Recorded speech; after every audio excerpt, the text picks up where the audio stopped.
It's that time again. It's summer. And here in Portland, that means it's fucking hot. And we are in a room that has a lot of extra insulation and a lot of foam on the walls. And that means we're going to get steamy. And I'm fat. And I think a lot of us are heavier than we'd like to be right now. And so you're going to hear a little bit of background noise. It sounds like this. If you didn't hear that, that means we did something right. You're welcome. It's the AC you all bought us, and we love you for it. Thank you so much. It's supposedly the quietest AC on the market, and I don't know how much I believe that, but hey, it's certainly quieter than the one I have everywhere else in my house. Was an air conditioner like a low-key Patreon bonus? I might have slipped it in there somewhere. Sick. But thank you so much for being patient about this, and hopefully this will stop sometime in the next 4 to 8 episodes.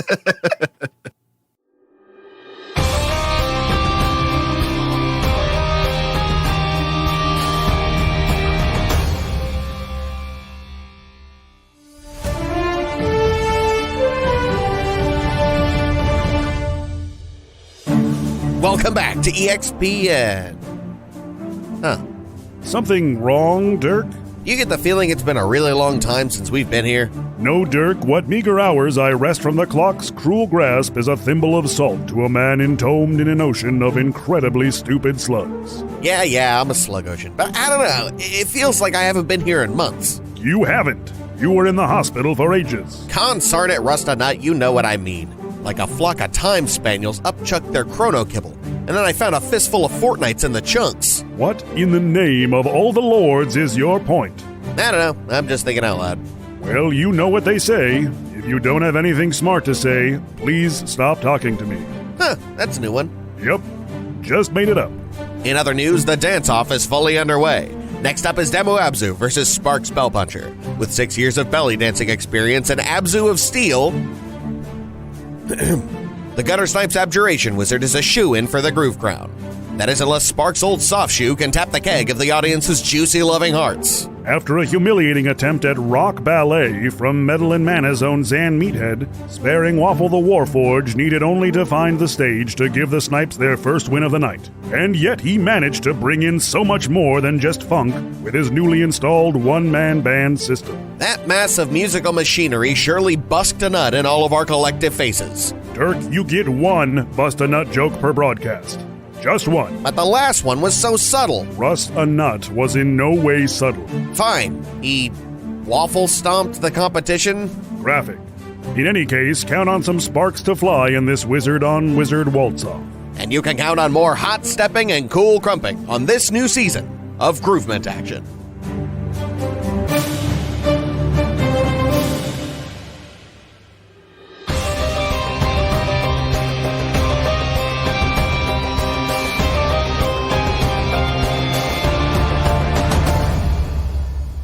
The beheaded aardvark is a mess. After Wuxia spinning in his dress and devastating the room with his considerable size, and all of you very much overdoing it on Jet Brody's hardcore action juice, that's when Rain walks in. Owls is probably just trying to desperately cast mend on everything Wuxia's breaking as it happens. I don't see why fighting in one of these is a problem. I feel breezy as a summer's day. Remind me not to recommend restaurants and bars I like to you anymore. You should have known. Why don't you all get tidied up and we can have a quick chat? Is there any, like water nearby? Just like a cup of water or something? There is a keg of water sitting Fantastic. on top of a large stool. Fantastic. I'm going to use my shape water cantrip and just wash myself off, dress and all. Just You manage to somehow break the actual device itself since it's a sealed keg with water in it. But yeah, no, after a minor breakage, you're able to clean yourself off and wet the bar considerably more than it already was. Thankfully, Gaspar started a tab before this, so everything, all the damages are just going It's all on his card. on the house. Room 4. Wuxia's mastered the art of making himself seem cleaner by comparison by making everything around him more messy. thank you. And ruining his new dress with water. Right. Making it better. Is it wool? Chiffon. It's on Wuxia, therefore it's ruined gradually. I'm pretty sure wool's okay in the water. It's Yeah, kind of like it's, known to be a seafaring. Yeah, wool is good. Yeah. What's the I'm a straight man. What's the one that doesn't? Suede? Suede. Is it cashmere that you can't get wet? Cashmere, you definitely don't want to. Oh yeah, there we go. It's a cashmere dress. I want a sweet suede dress. What the fuck? You must learn the difference between velvet and velveteen. It's not about the inconvenience of the dress, Wusha. It's because I didn't have my armor. Oh. If anything, I felt very confident. My AC was so low. Can I have both? An armored dress? Aye. Yeah, but it won't have any pockets. They never do. That's inconvenient. All right. Well, if you figure out what to get one, tell me. While they're talking, I'll just be like, so Rain, how have you been? Like, just knowing that. Fine. I wasn't expecting you all to be here already. I think there was some delays in mind, but I mean, if it's already here, then why not? Once we write the chairs and tables and give Wusha 7 bar towels, I guess we'll pull up a chair. Jet Brody has been watching from behind the bar this entire time, making not a single sound. We can't tell he's watching because he's a cloud, but we know. A single tear drops out from the cloud. He's either really excited or he hates us. I mean, he's an extreme sports vapor. You can guarantee he's excited about anybody making a mess. When he gets angry, does he start thundering? I can't wait to find Don't out. compromise me. I might have had that idea already that wasn't yours. I didn't. Thank you, Michael. That's a really good fucking idea. Well, we're about to find out for sure. Well, I'll test these waters by ordering 1 more extreme juice for Rain. I do want everybody to come up with a different word for the juice every time, please and thank you. She takes a sip and then raises the glass to Jet. Action sauce? Action. To Jet. To Jet, indeed. Oh, you did, Jet. Finest cloud I've ever met. So, on to business, I suppose. You should know that the commissioner and I had somewhat of an ulterior motive in reaching out to Wusha specifically. Me? She looks at you with a concerned face and then nods. I do something wrong. Perhaps you would like to fill in the rest of the team what you've been doing on the ring for money. Right. Oh, About that. you don't have to tell us about that. I can imagine. You probably can't. Well, like I said when I first met you, life up there on the ring's not easy. Hard every time. So, some sad fools like us gotta reach out and do some things we wouldn't usually like to do. I spent me more time than I might like on a flensing rig, cutting up those great leviathans, taking chunks from them and handing them off to folks to peddle them in places I ain't want to go. Is that legal? Very much not. No. It's something they can get away with because they do these things outside of the border of what we consider Zenithal territory. But it happens. International ether? Effectively, yes. It's grim work.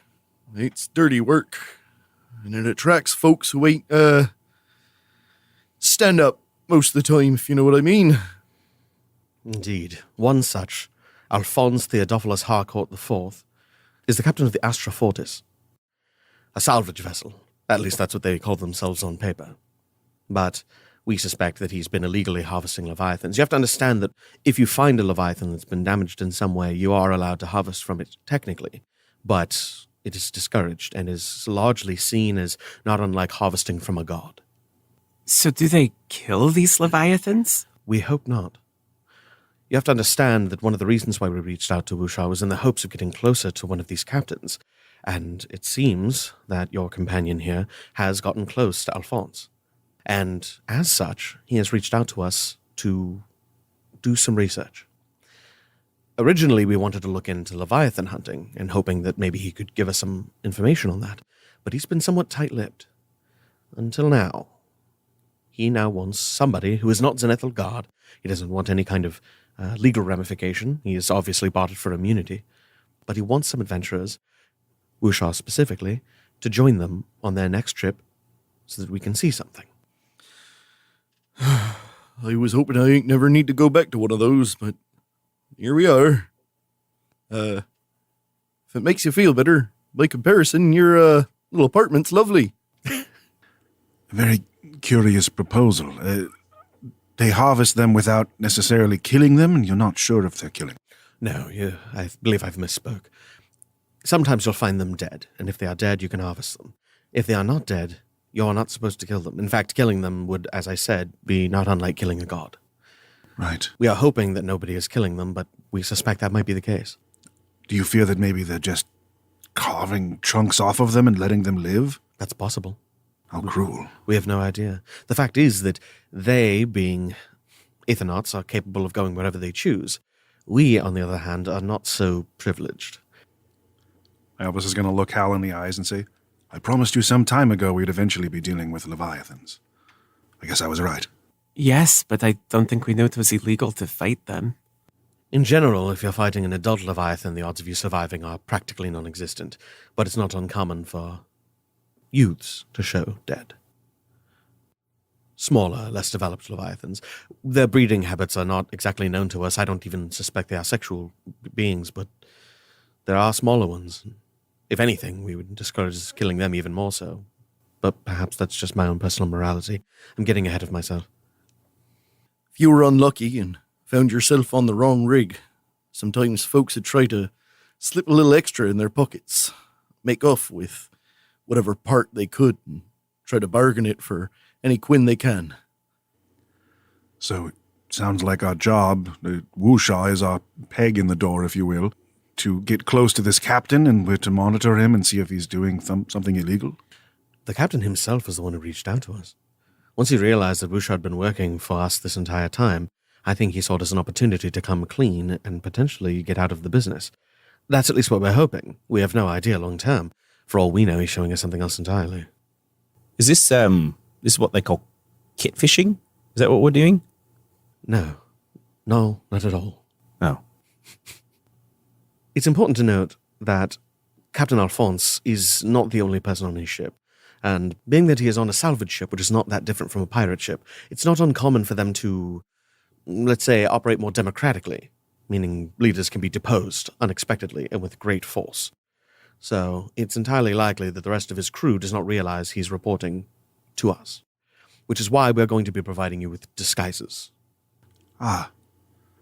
And this is an official quest and not something else secretive like before. This is not an official quest. In fact, it is very important in this case that you not report any of this to anybody other than ourselves. You have to understand that your ability to go out to Error explicitly requires that you be on Error.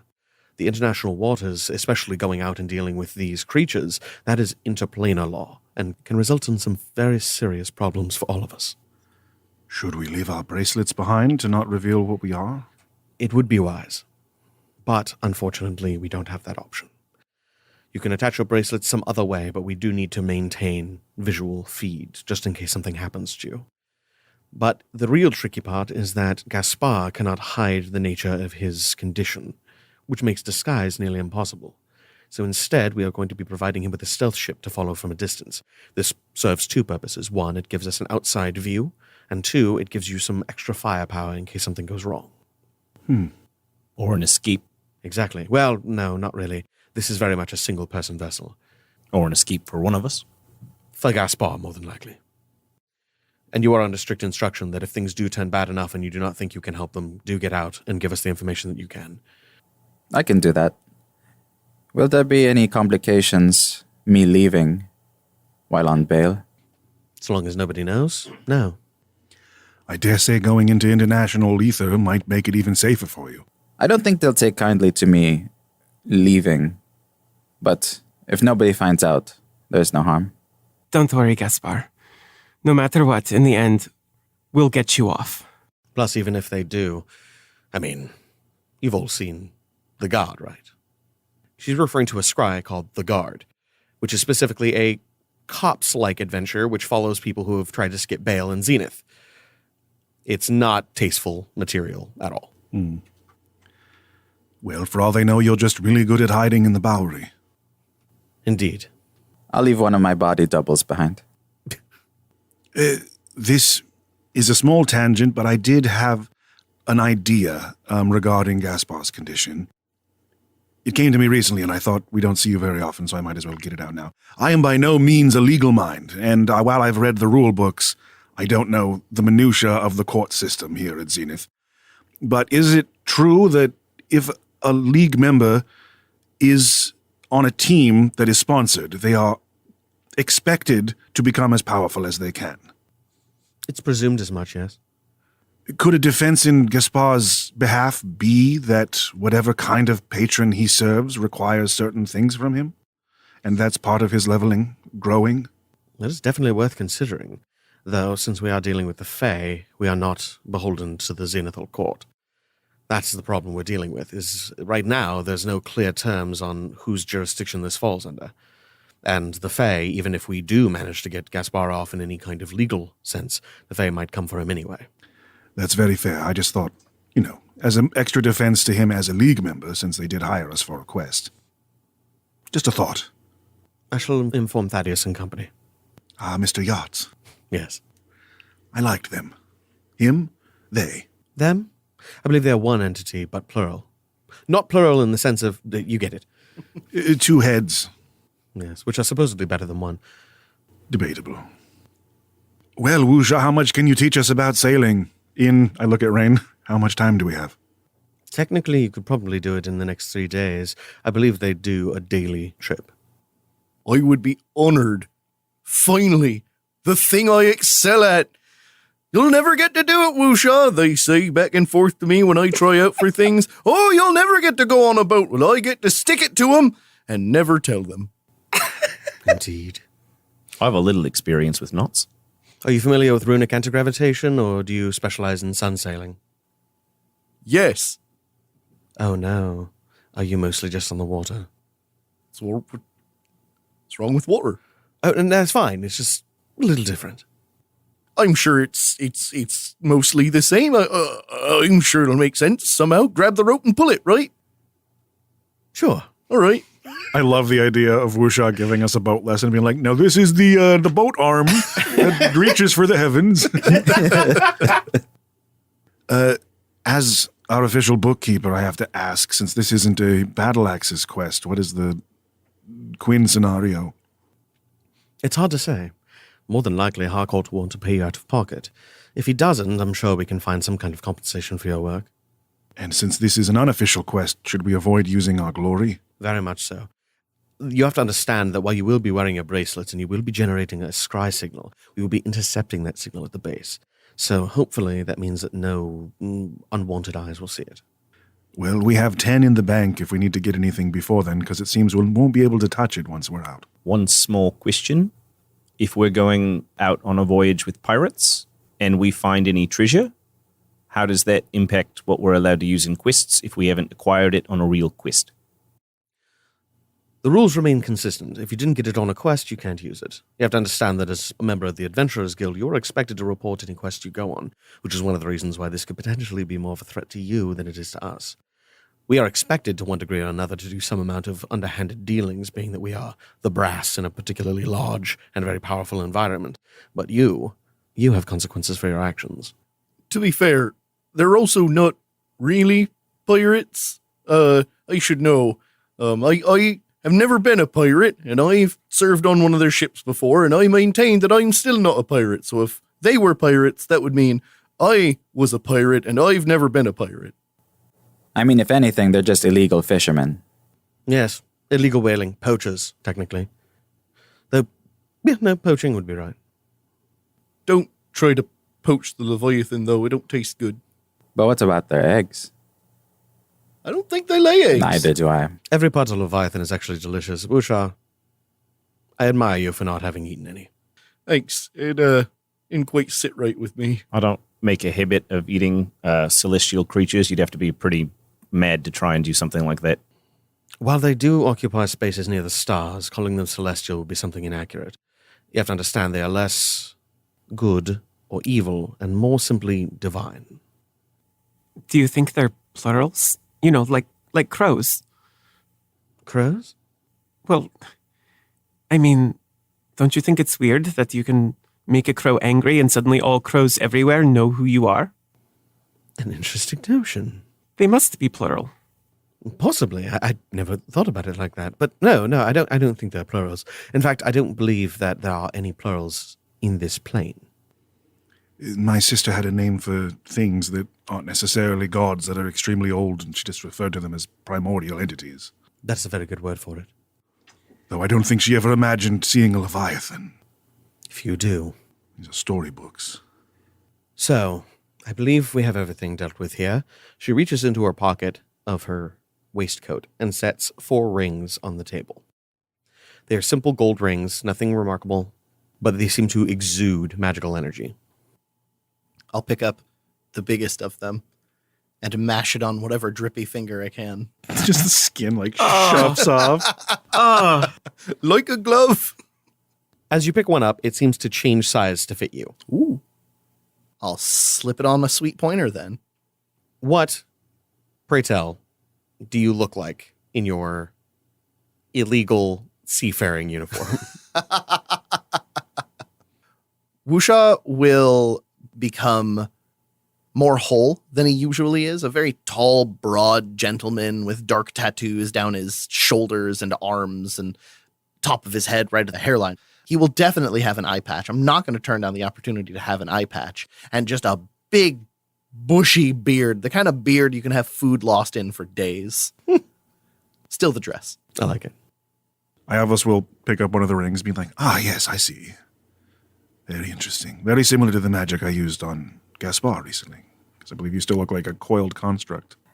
Yeah, I think it works the same way. Unfortunately, I do look like I'm malfunctioning. I don't think I'll be allowed on the whaling vessel. Yes, there's only so much you can do to disguise that.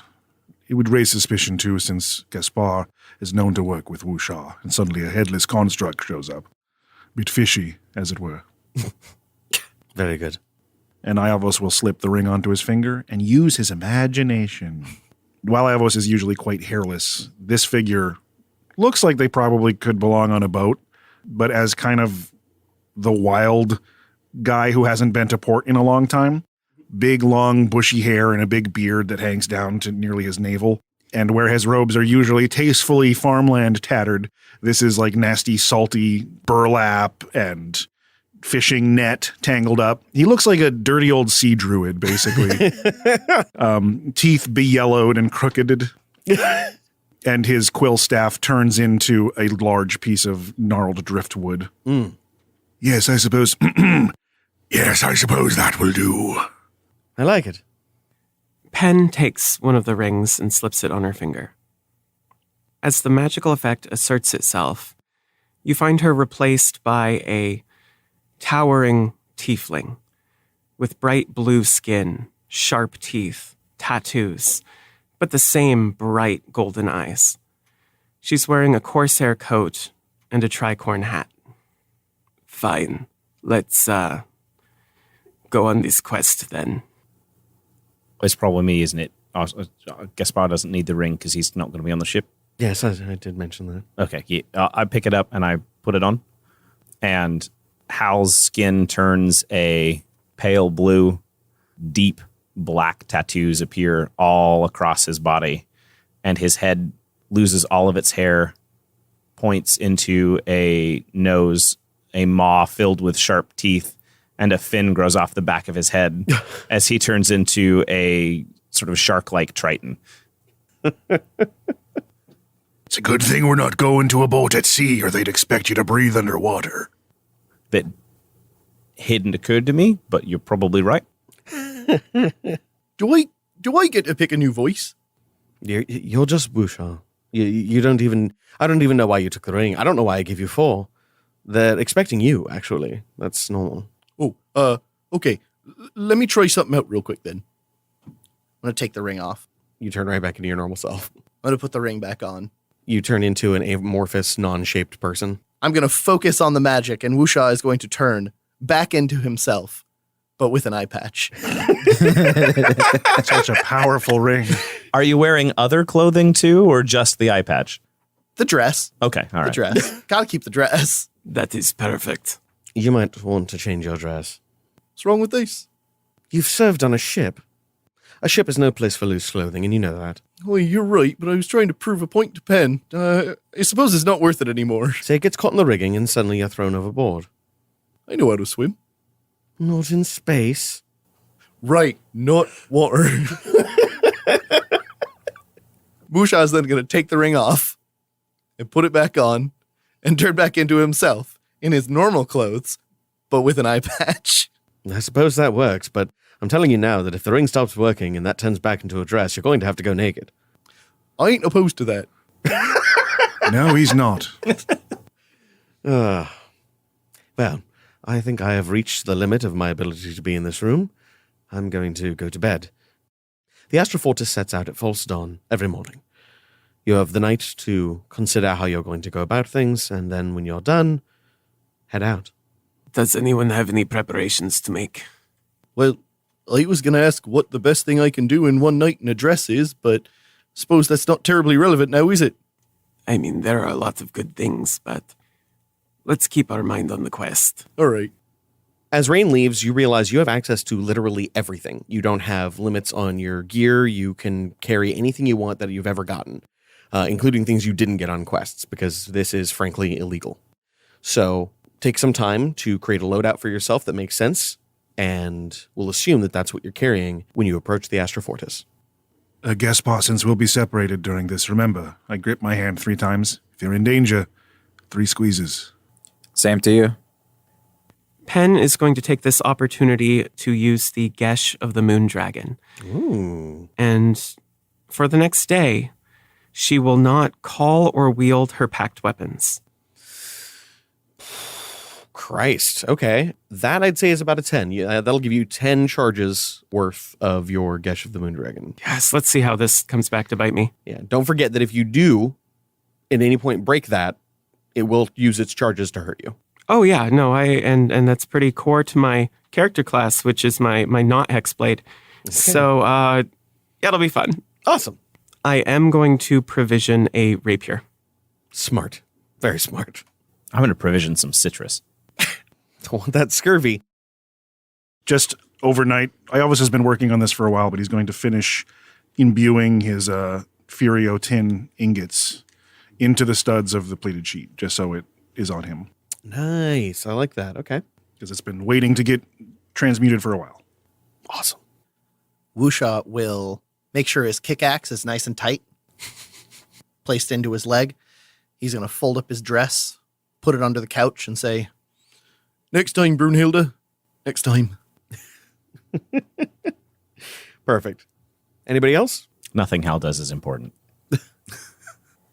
Yeah, Gaspar is just loading up as usual. Awesome. After your preparations, you turn in for the night, ready to rest, preparing yourselves for the adventure tomorrow. Gaspar wakes first. The dawn hasn't even broken, but he's already on his way. When you arrive at the Omega dock, with the secret code that they gave you to get in after hours, you see the ship that they have assigned to you. The Miasma is no high-tech spy ship. Instead, something not unlike a small charcoal catamaran. A dual-hull vessel with a single-seat superstructure in the center. There is no solar sail. Instead, the surface of the vessel is coated with a somewhat tacky, matte charcoal paint, with an iridescent sheen that calls to mind oil on water.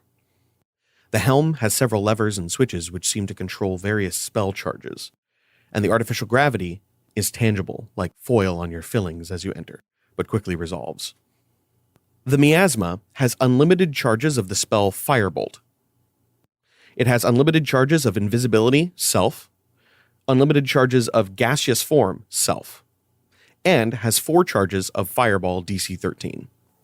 They actually gave me firepower. I like this mission. All of these spells have a doubled range for the purposes of assaulting ships at distance. It's got Spell Sniper. Damn. As soon as you enter the vehicle and actually turn it on, you realize it has some serious zip. It takes a moment to get used to it after all the vehicles you've been driving. I'd like you to go ahead and roll for me a general intelligence check, and I will also want a general, let's say, dexterity check. Intelligence and dexterity. For an intelligence check, that is an 18. Nice. For a dexterity check, 22. Jesus. It takes you a few seconds to realize, okay, this button does this is pitch, yaw, okay, it all makes sense. And yeah, while it is a little unnerving to move in something that's this quick, it starts to feel much more comfortable once you've moved around a little bit. As you start to exit, you're prompted for a docking code. You give the one you were provided and are given free rein to fly about Zenith, as long as you follow the appropriate transit routes. Do you have anything you would like to do, or would you simply like to go to the Etherport and wait for your crew? Gaspar will play with the runes, press several buttons and levers, and have the miasma and himself turn invisible. He leaves dock and heads towards the Astra Fortis to get some early reconnaissance. I like it. The dry docks of Zenith have become familiar sight to all of you. Inevitable in a place such as this. However, only one of you has had cause to go to the Aetherports. There are 4 Aetherports, Alpha, Beta, Gamma, and Delta, evenly spaced in that order around the outer ring of Zenith. These ports allow for transit to and from the ether, which separates the planes, in addition to ring gates large enough to allow for entire ships to pass. These intended for those who cannot be bothered with the months-long journeys to Error, given how far Error is from all the rest of the cosmos. As you enter the port, every sense is assaulted. Thousands of bodies make their way in varying states of hurry to ships of all sizes and shapes. Freighters, frigates, cruisers, and schooners, all berthed in tight enough formation to give pause to all but the deftest of pilots. But scattered throughout this standard fare are ships, if they can indeed be called that, who defy understanding of transport vessels. A colossal beast, not unlike a turtle, whose shell has been worked and repurposed to act as some manner of cargo bay. Its superstructure mounted atop with cannons bolted around its rim. Its crew, Testudyne themselves as well, with thick hides and decorated shells, mill about below their living ship, awaiting some signal to perhaps not spring into action, but certainly take their time about it. A house, perhaps manse would be more appropriate. Each room visible from without seems to have been built in increment, new cells tacked onto the outer layer with little concern for engineering or safety procedures for that matter. It is no wonder what mechanism drives this less than aerodynamic vessel, for protruding from either side of both the base and midpoint of the manse are vast white feathered wings. They furl and unfurl as you watch with rapt attention and eventually seem to stretch and shiver before coming to a rest, wrapped around the vessel as though swaddling itself for sleep. A goblin dirigible mounted at the rear with a gargantuan engine of no clear origin, a rowing longboat whose oars can be seen with tentacles wrapped around them and eyes peering from inside their holes, a mountain of literal junk propelled by foul gases with no clear structure or mechanism.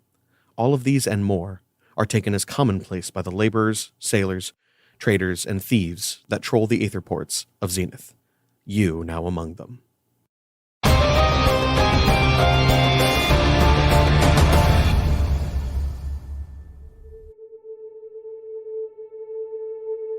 Astrum and Etherium.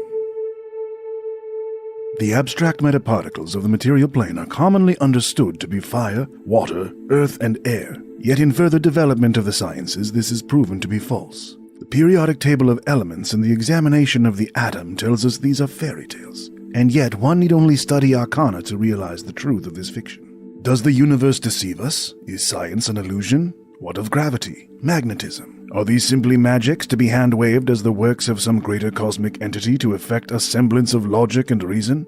No, in fact. As a man who has dedicated his life to marrying the worlds of physics and metaphysics, I believe I have begun to finally scratch the surface of the barrier which separates the known from the unknown. My intent is not to gainsay the works of the figurative giants that have come before me, rather to weave together, in what limited manner this crude matter permits, the greatest notions of both our mystics and our scientists. To begin, one must understand the nature of thought. For in the end, as I am sure, dear reader, you will agree, all things begin in thought. For what is thought? A processing of data? A spontaneous interpretation of stimuli? A collection of chemical reactions reconciled into language? The rhythmic shifting of the soul? Restless in its corporeal shackles? Thought could be said by many to be the first stirring of will, of intention, the primordial soup from which the first single cellular action began to take shape. From this, then, one could conclude that without thought, without those emotions, words and base drives, no great works, mine included, could come to be. For if to think is to be and vice versa, then the first words of all mythologies in pan and monotheistic scriptures are, in fact, the seed of my hypothesis. In the beginning there was nothing, and oh my friends, if to be is to think, and to think is to act, one must only look upon this world, and all those infinite worlds that surround it, to know the thoughts of the void.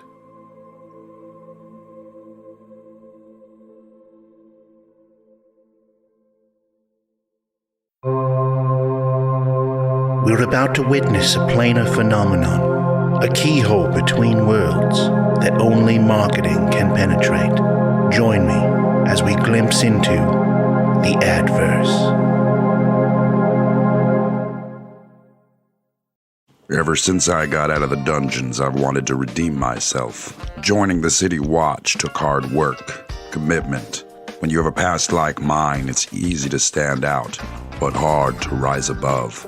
Busting the heads of criminals is pretty therapeutic. Cleaning up these crime-filled streets helps me sleep at night.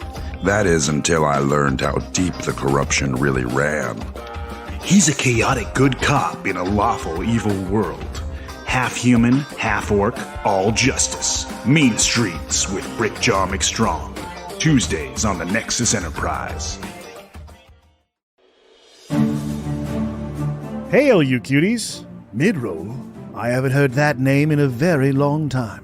Welcome back to the LUQ. We didn't go anywhere, but we still missed you. We hope you're thrilled to get to jump back into the Battle Axis story, and we hope our brief vacation to the Undermile left you feeling refreshed and rewarded. The LUQ wouldn't be what it is without the players, so to learn more about our great cast, visit theluq.com and see the cast pages with links to everyone's information. While you're there, check out a bunch of the behind-the-scenes photos from Season 1 and links to all of our social media. Believe it or not, there's still a few LUQ enamel pins left in the shop, so just a few sales will bring that entire project to a close. Thank you very much if you've purchased one thus far, and if you haven't, you still have a tiny bit of time. To support LUQ directly, check out the tons and tons of rewards available for you and your home game of D&D on our Patreon. We just uploaded a bunch of new maps from Golden Stylus and all of the art and info from Undermile. There are still form-fillable LUQ character sheets that you can download, and in the highest tiers, you can make characters to join the Battle Axis or be mentioned in the midroll. Our current legendary midroll teams are the Twilight Concord, the Forgotten Legacy, the Ceaseless Horde, and this week's featured team, the Titans Rise,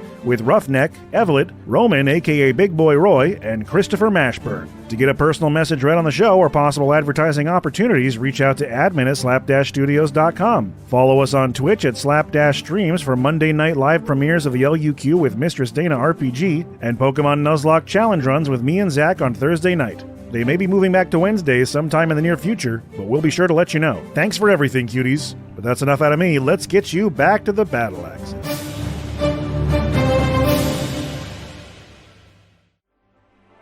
When it comes to personal hygiene in the bathroom, you've always been able to count on the toilet paper night to watch your backside and keep you feeling clean. No other brand cleanses crevices with the power of knighthood like TPK. But sometimes you're far from home. Heroes, rangers, runaways, and escaped convicts can spend a large portion of their time on the road, traveling near and far, and living off the land. Well, after days and days of sucking back boiled foliage and burnt weasel meat, you too may find yourself squatting stoically over a bramble bush, just wishing you had the cleaning might of TPK at your side. And now, you can. Introducing TPK Party Wipes. Sealed packs of moisturized sanitary sheets infused with refreshing alchemy to blast away your hiker's dingleberries and musky trail crack. These magical napkins will prestidigitate your posterior back to polished perfection. And they're powerful. Just one sheet is enough for an entire party of 4 to 6 to buff their bunguses.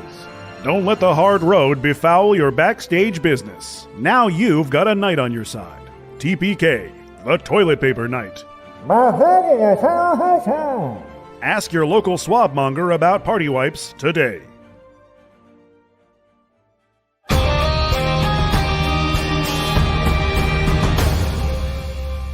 While the Astrofortis by no means lacks for magnificence, in face of the literal flying carpet the size of a whale or the sentient slime that hovers by means unknown, you're left somewhat underwhelmed. This massive 3-mast galleon rests upon 3 full docking rings. Finely tended oak and cedar were bent to the will of the shipwright to craft this luxurious and industrious vessel. The sails, a shimmering dark burgundy, are furled, seeming to tremble against their restraints in anticipation of flight. The figurehead depicts a feminine gif, demure in layers of muslin, carved and painted so finely as to give the illusion of rustling in the wind.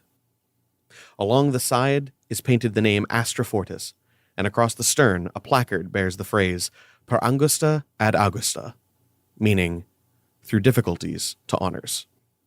The crew is a hodgepodge of strangers of all races, though Gif, a race whose features resemble the hippopotamus, seem to be prominently featured. One such creature in fine dress approaches you. This Gif is unmistakably the captain. His maroon flesh is puckered and torn in places where long-fought battles have left their mark.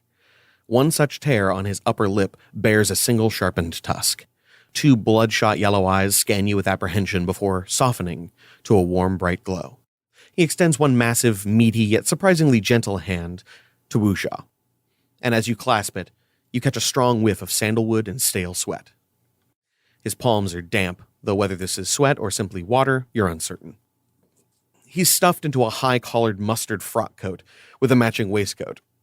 The frock is adorned with countless medals, from battles which no doubt earned him his scars. However, below each one is a hand-embroidered tag which acknowledges some fault or failing: cowardice, cruelty, avarice, gluttony. Of most note, however, is the weapon at his hip. It is a strange thing, like a crossbow with no bow. Some of you recognize it as a firearm. A weapon which has grown in popularity among Aethernauts, though has been banned for use by the Adventurers Guild. His seems to be of rather high caliber, and carved into the wood of the handle is a scene of battle at sea. I'll clasp his hand when wet object meets wet object. You hear a loud, thick squelching. Oh, yeah, we knew. A little water dribbles out like you're squeezing a sponge. It's like stirring mac and cheese. That's what good pirate sounds like. I'm gonna... A lot of uncomfortable faces at the table right now. I hate that. I'm going to shake his hand. Captain, it's an honor to be back. I'm going to lean in real close and lift my eye patch up and say, it's Wusha.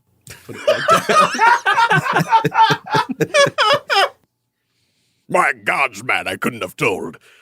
Oh, thank you for showing me. I would have been lost, not knowing who these random strangers were getting on my boat. And who are they? Well, these are the rest of my current crew. I've been boating with them for a while now, and they're a crew, and they're with me. Does he speak for the lot of you? Sometimes he does. Aye, that be true. And you are? Taggart Banderwagon. A fine name if ever I've had one. And what do you do? Bit of a magician of the seas. I hears the waves, they sings to me, and I makes the magic. You have the luck of one, that's for sure. And you? Points to Penn. You can just call me Horns. Horns. Not Horns Mackenzie or Horns McLeod, just Horns. You can pick either of those if you would like. All right, Horns McLeod. And who's this fishy fella? Hal's eyes go wide like it hadn't occurred to him that he was going to get asked this question. And he goes, I'm a Tungaroa. Tungaroa? Yep, that's me. Was that Celestial? Yep. Interesting. I'm named after, my mom was real religious. I see.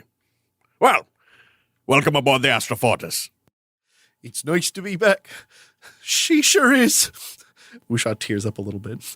She sure is a thing of beauty. It is a rather beautiful ship. Despite the fact that it lacks the absurdity of the other ships around, it is very well designed. He gestures you onto the boat and follows after. He begins spouting names of people, some of which you don't really care about, but others seem to stand out particularly well. He points to a murky, brackish water genasi and calls him Bilge Walter. He gestures to a rooster Aarakocra named Cockerel Cox. There is also Ham and Cheese Pete, a cleanly shaven dwarf with blonde hair. Orange Julius, an orange-skinned elf of unknown origin with curly red hair himself. The Whip and Crack twins, a gnome and halfling that look very similar but are very obviously not related. Hard Sock, a pudgy, heavy gut gif with a gray skin and a heavily crusted pants. Tickle Tim, a young man of no more than 18 with an overenthusiastic smile and a penchant for prolonged eye contact. Phineas Mandragore Wilkinson, who is apparently, at least at first glance, a jar of fluid. Creamy Dave, an orc the color of buttermilk. And Poop Dick, a surly-looking human with no hair over his entire body. Got him. Poop Dick. Oh, God. I love you, Ham and Cheese Pete. Ham and Cheese Pete is the winner for me, too. You need to throw Hard Sock off. I was going to say, Hard Sock made me kind of very uncomfortable, I thought that was going to be the worst just as one. words next to each other go. And specifically describing the becrustedness of his pants. Yeah, no. It did not improve it. I love the idea of somebody's character feature being crusty pants. Some people are, talkative. Other people are secretive. This guy is crusty pants. And the only reason his nickname isn't Krusty Pants is because Hard Sock is so set in stone. That's the first time they noticed the crust was in a sock. If they had given it a week, they would have had a better name for him. It started in his socks and spread. Heat rises. There's no water. Look, he's really messy when he eats his porridge, okay? Just relax. Okay. With his ankles. Oh, no. I eat my porridge with my ankle. Oh, I dive into my food foot first. I climb in my porridge like everyone else, one leg at a time. We got some stuff left to do. Plenty, in fact. We gotta empty the vessel. We hit a salvage before we came. We gotta mount the cannons, ready all decks for departure. We also have to hoist the sails and start loading the residuum burners. Gotta set that course as well. If you'd like to help with any of that, please do. Well, I'm good at hoisting sails and moving cannons. We can certainly handle that. He sticks a thumb down towards the lower decks. Get on in. It's been a while since I've been on a true boat. You'll have to give me a little direction. The last vessel I was aboard was kind of a sentient skin raft. It wiggled its way on its own and didn't have to do much. You just have to tickle it. It's powered by love. Same. Whatever you like to do. You'll probably find your stride as you get more used to being on the ship. I'm not here to tell you what to do. I know I'm a captain, but that's not quite my deal. Very hands-off, Captain. He gestures, and then he starts heading towards his own cabin. You are all allowed to do whatever you want on the ship to help them get things moving along. I will give you a skill as appropriate for the thing you're trying to do, and we'll see how it plays out. Hal is going to know that not knowing much about sailing, but I'm a strong boy. I could probably make myself useful moving boxes of cargo around. That's hard to fuck up. That's absolutely fair. Yeah. You see Tickle Tim and Hard Sock just kind of poking around at the objects, not quite sure what exactly they're supposed to be doing. They're trying to read the labels, but they don't seem to be capable of reading, and when they open up the crates, they just have no idea what's inside. They don't know where they're supposed to go, and they don't know what they're supposed to do, and you seem like a clever enough man. Tickle Tim perks up. Hey there, friend. How's it going? You're looking, ready to rip. Yep. Riptide. It's me. It's my nickname. I'm going to hold you to that. Bet. Poggers. I'm so upset. I'm going to get poop dick. I mean, by process of elimination. Poop Deck is better than Hard Sock. Hard Sock looks at you. I don't know. I don't know what I'm doing, sir. Could you give me a hand? I'm so crusty and confused. I think maybe if we had a song to work to, we could do just fine, but we got nothing. We had no we're doing. I mean, like what? I know a couple of songs. I will warn you, they're not particularly upbeat, but This is slow work. well, all right.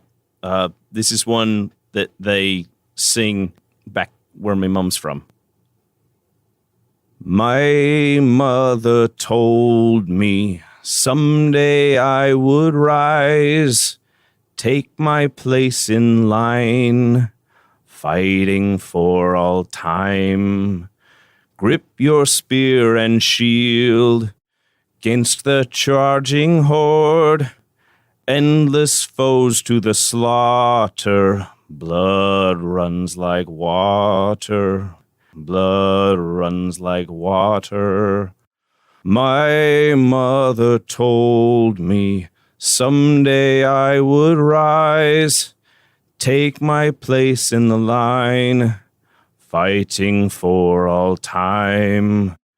Grip your spear and shield against the charging horde, endless foes to the slaughter. Blood runs like water. Blood runs like water. A classic. Hell yeah. That was great. Yeah. You nailed it. Thank you. Thank you. God, I just feel like I'm going to cry now. But it was real good. Yes, I loved it. Go ahead and give me a performance check. Would you say you tickled? Give me a performance check. Hal's actually proficient in performance. Mm-hmm. 15 on the die plus 5 is total of 20. Very nice. They're both moved to tears, and through those tears, they manage to sort through what they're supposed to be doing, keep track of all the gear, and get it into the right hands. The bosun comes through later and gives you a pat on the back and a big thumbs up, which is impressive given the fact that he seems to have 5 thumbs in a circle on his odd-shaped hand. What was his name? He doesn't have a name, Oh, as far okay. as you know. Based on the rest of the crew, you could just assume it's like gross piece of shit Yeah. Tom. Right. This is butt cancer William. Yeah. Wusha, Oh boy. when you come down to the cannons and you see that the men are just lackluster, basically just lazing around, you see them try to push the cannons back so that they can bolt them down, but they just don't seem to have the gusto or the energy to get anything going. No juice to speak of at all. Where's your juice, lads? Who stole your juice? They're juicing. They just I didn't expect to come down to a bunch of leathery fruit. Cockerel Cox pokes their head up. Well, the fact is, we've been doing our best down here, but I just don't got any kind of energy going on. If you were to bake me, I'd be the least juicy pie you ever had.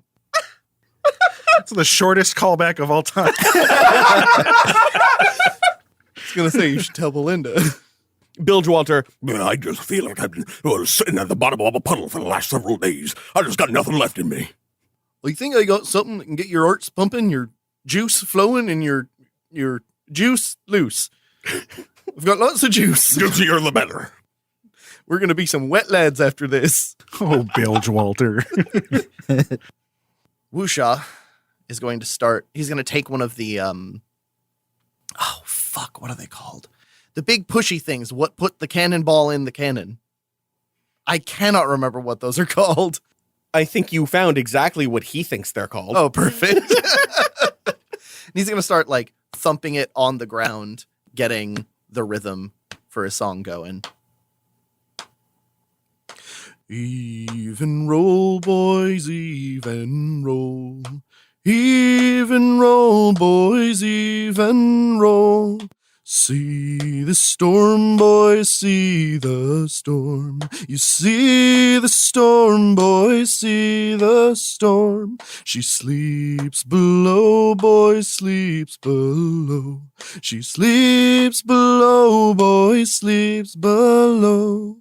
Pay your tolls, boy, pay your toll. Pay your toll, boys, pay your toll. Heave and roll, boys, see the storm. She sleeps below, boys, pay your toll. Stay the course, boys, stay the course. So stay the course, boys, stay the course. Bells been rung, boys, bells been rung. Bells been rung, boys, bells been rung. The catch given spout, boys, catch given spout. The catch given spout, boys, catch given spout. Find your arms, boys, find your arms, oh. Find your arms, boys, find your arms.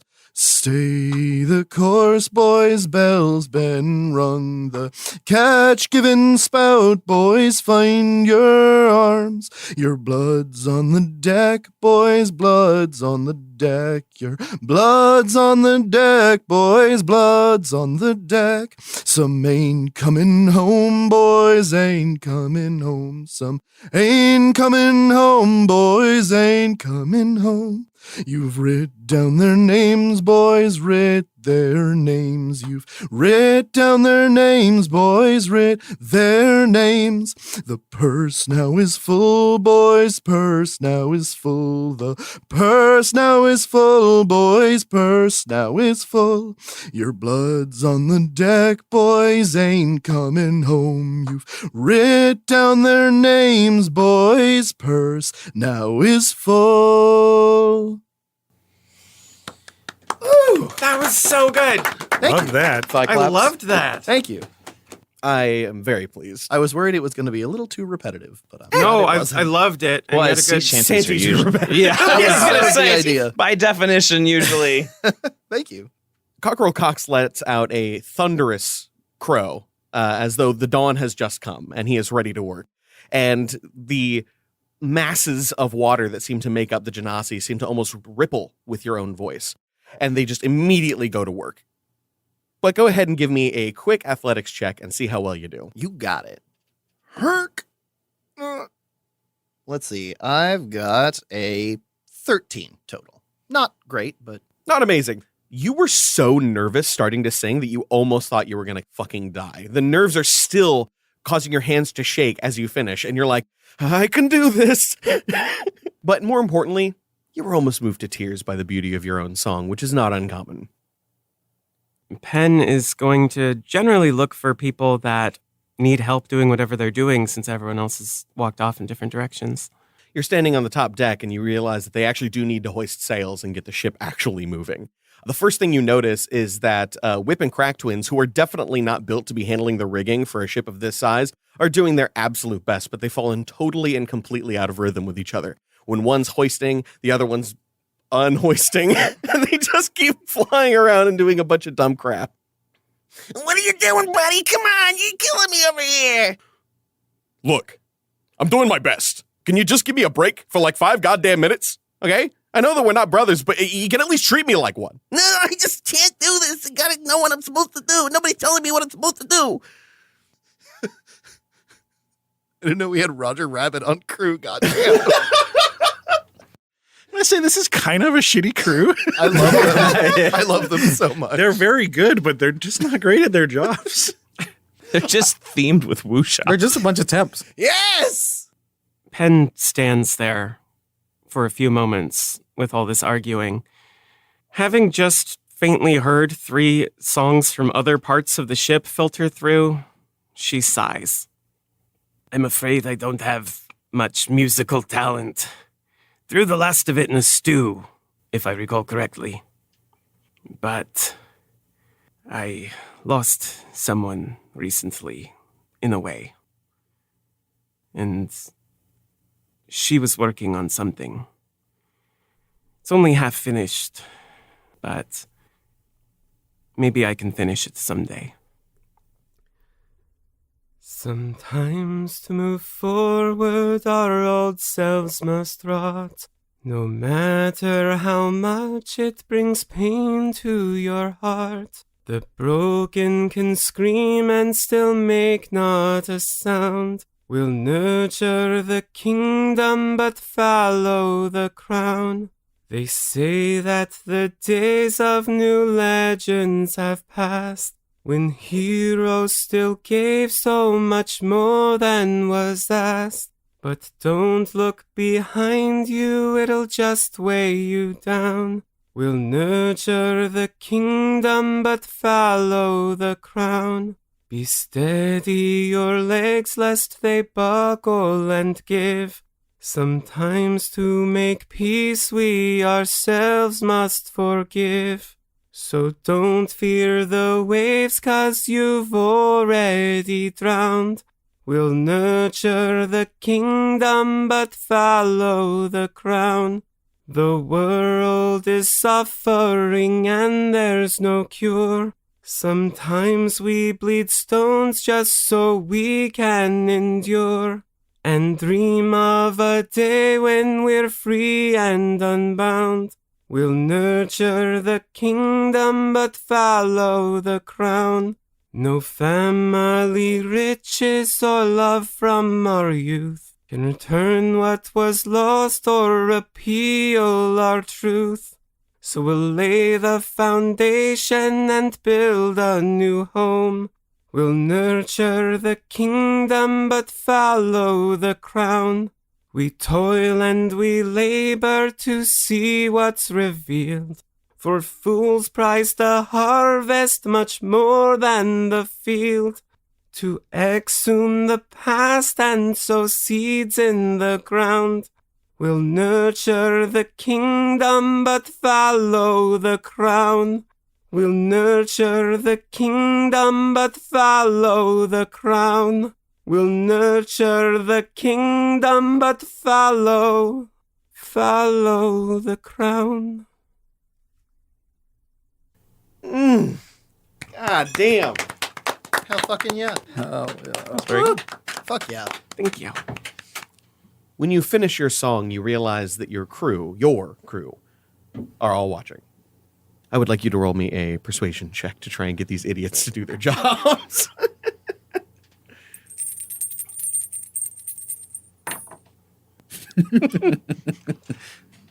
That's a face. That's a 4, which makes it 11. Your personal terror of the idea of your first real song since changing into your new self has overcome your ability to perform as well as you would like. But nevertheless, they do their jobs, but all of them seem to be pensive and thoughtful rather than motivated and inspired.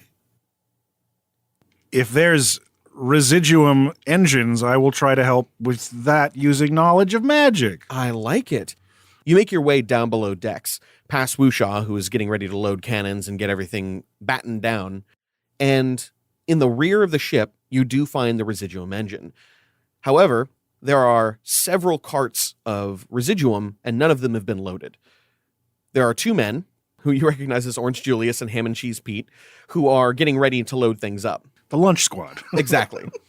Orange Julius looks kind of perturbed at his task and says, I just don't know what to do. Without a song, I just got nothing. Hey, can you give us a song? I'm used to all these ones. A song, you say? Yeah, something like a shanty. We can also totally do fine with I don't know if you know any work songs. I suppose I have a song that my brother taught me. It's a bit of a body tune, but it's charming nonetheless. Lay it on me. They both grab a set of shovels, open up the burner, and seem to just be eagerly waiting for you to start singing, as though they are incapable of moving without it. I was expecting an Arcana check, not a performance check. And here we go. I've traveled far down many roads, a-dreaming of my home. The distant nights can feel quite cold when you bed down alone. The girls back home, they can't be beat. I speak to you, no lies. But the single treat that fills my dreams is Belinda's chicken pies. Bake the lard, Belinda, and leave one on the sill. For I'll be home this very night, you are my true love still.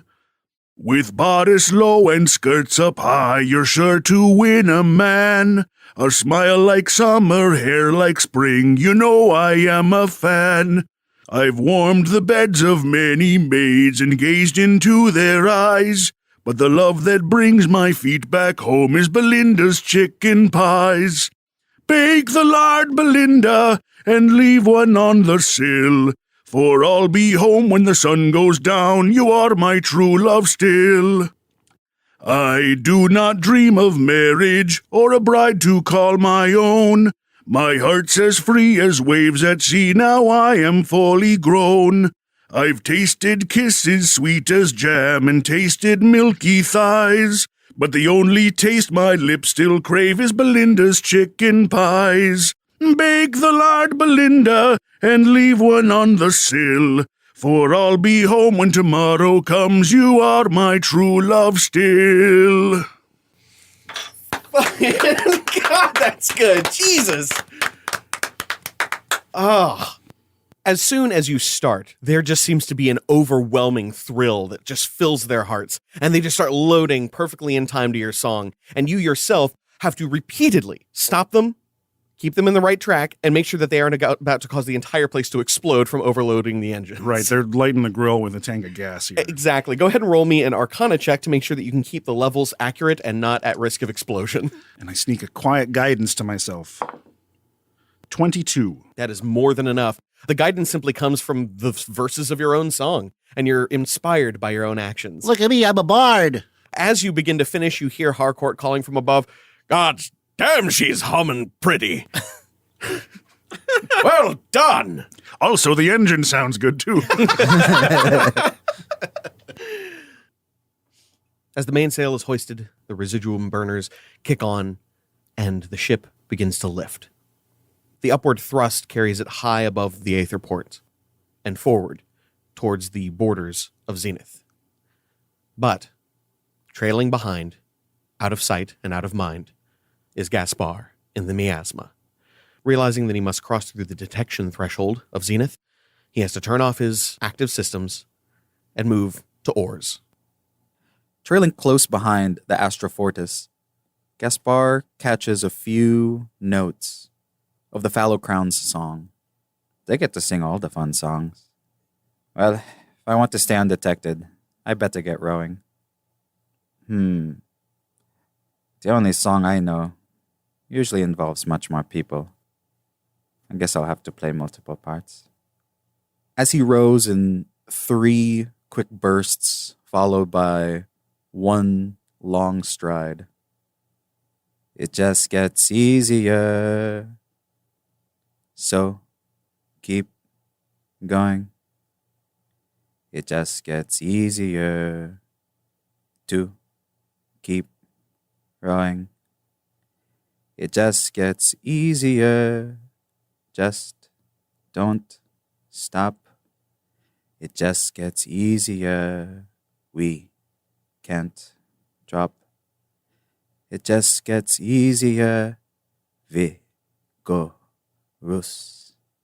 It just gets easier. Tenacious. It just gets easier. Wind keeps blowing. It just gets easier. We ain't slowing. It just gets easier. Don't dismay. It just gets easier with each day. It just gets easier. Don't break form. It just gets easier. Ride the storm. It just gets easier with your friends. It just gets easier to make ends. It just gets easier the less you know. It just gets easier to let go. God damn, that is fucking harrowing. Such a good to end on. That was so intense. Absolute, beautiful. Absolute Fucking claps for A everyone. plus. We're all nervous. We're not going to do good songs. Everyone did a great job. As the crew begins its long journey, they start a slow beat. The beat carries into a melody, and the whole crew sings in unison. We said farewell to the landlocked hell of the lost city of Gover. Our buckled legs, our treasure and eggs from the nest of Gulmardoon. For 15 days we made our way, and the journey was nearly over, when a shadow did fall, our treasure and all that spelled our coming doom. Oh, the feathers did fly and the men did die as the crew made preparations to take to the air and fight her fair, for we be brave and bold. Oh, we set sail o'er hill and dale to escape our devastation. Yet as we climbed, the engines wide under weight of eggs and gold. Our solar sails weighed black as pitch as we locked our guns on the old sky bitch, but the captain bade us not attack our foe. He made his plot with not a shot to bring Mardoon down low. For half our share be more than fair and shall not fight o'er coinage. So we made the call and we set to haul the eggs all overboard. She took the bait and drove down straight as we searched our hull and steerage for every child that drove her wild as we hoped to keep her hoard. We dropped our last and spared our mast from the Gull Mardoon's unending wrath, and we climbed the cosmos treasure in our hold. But a screech from the beach did soil our sheets. For the captain kept just one last egg to hold.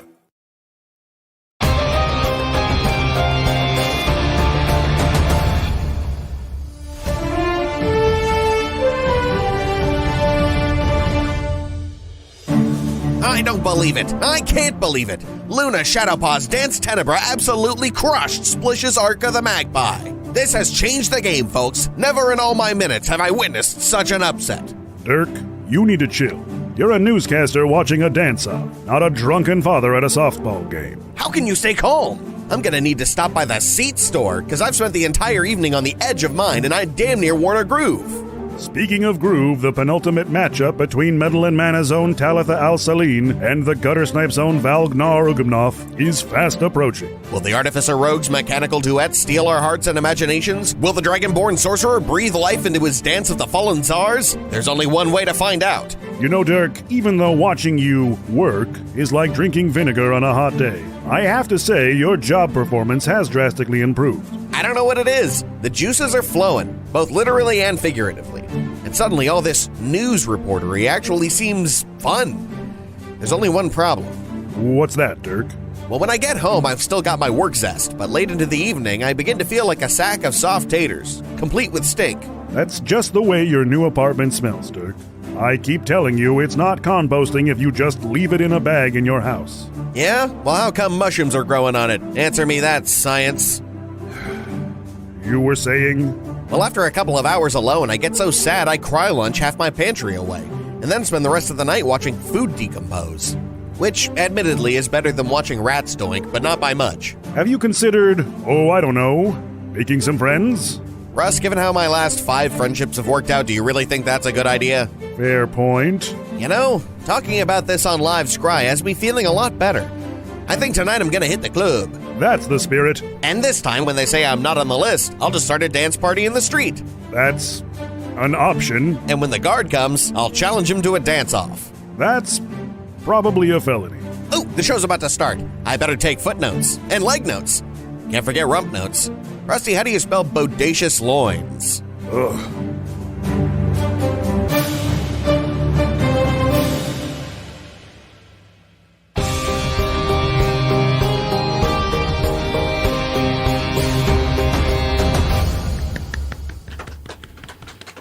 I don't want to clap right in the mic. That'll sound like shit. Sam would just be so confused because just, what is this clicking type sound? Furious clicking. What did they do? Zach has finally lost his shit.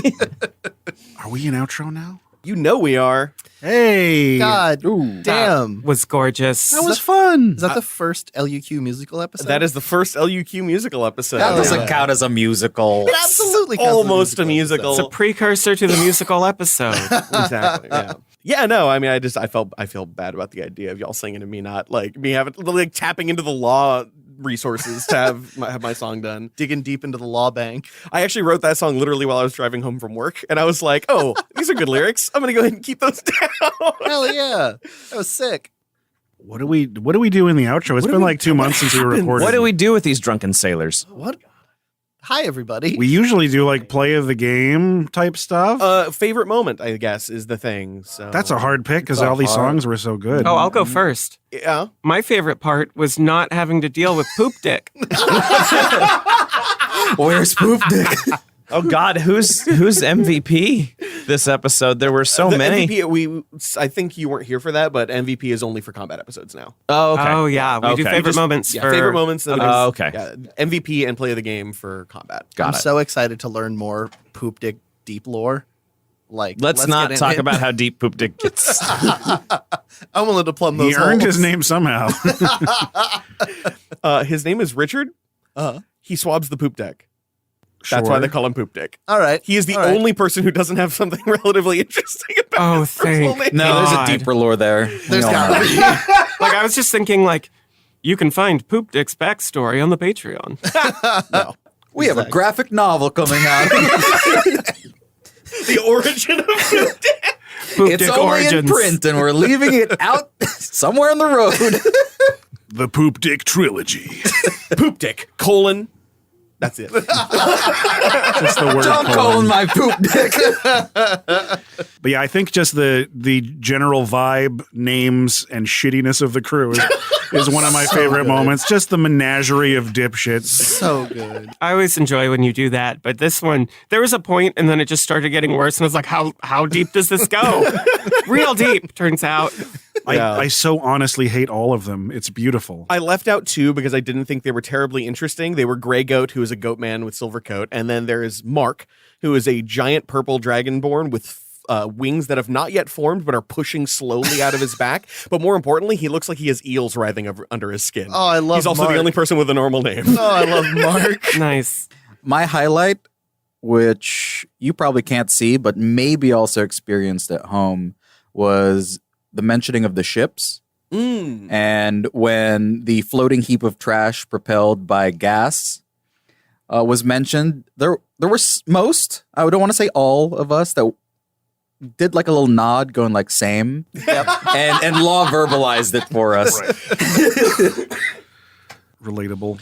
So, if you identified with that at home too, you're part of the highlight. You're not alone. Unity. We need to make a meme that's like, tag yourself, I'm Tickle Tim.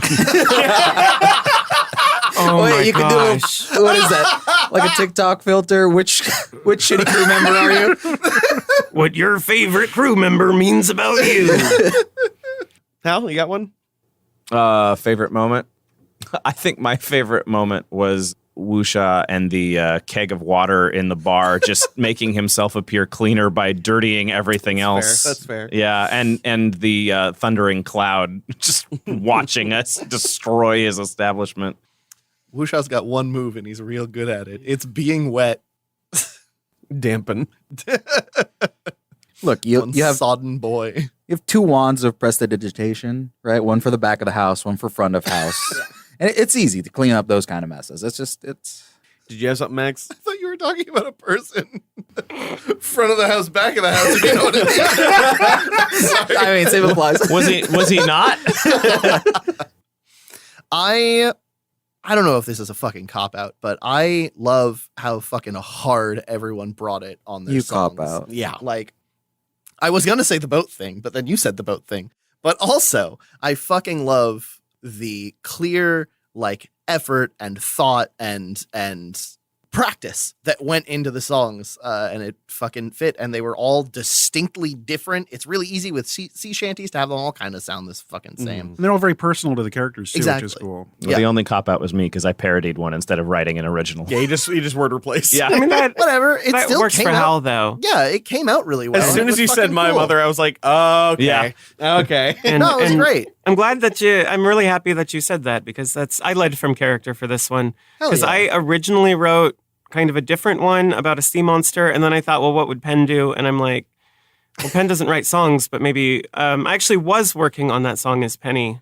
I do love that even though Rain was specifically like, don't let on that you're the Fallow Crown, that could be really, really bad for everybody. And then this mysterious person that Wuxia brought, and Wuxia is definitely on the Fallow Crown, sang about the Fallow Crown, and it's like, that's a little hard to disguise. Yep. Well, to be fair, based on the general caliber of this crew, it's probably going to go over their heads. Fair enough. And you could be a big fan of a team. Yeah. Yeah. Fair. Yeah. Fair. I have a jersey back on shore. Don't worry about it. Thank you again for listening to this episode. Thank you, Sam, for editing this episode. Bree didn't do any maps for us this time, but she did do some symbols that I will be using later.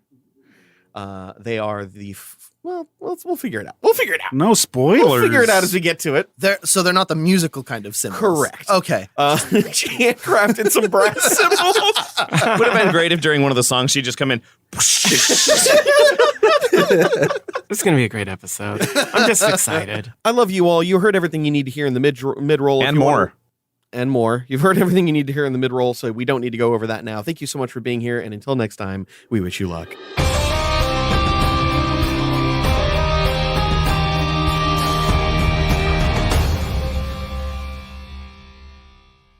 The ship has been gliding evenly, smoothly for some time now, through the black, the starless sky.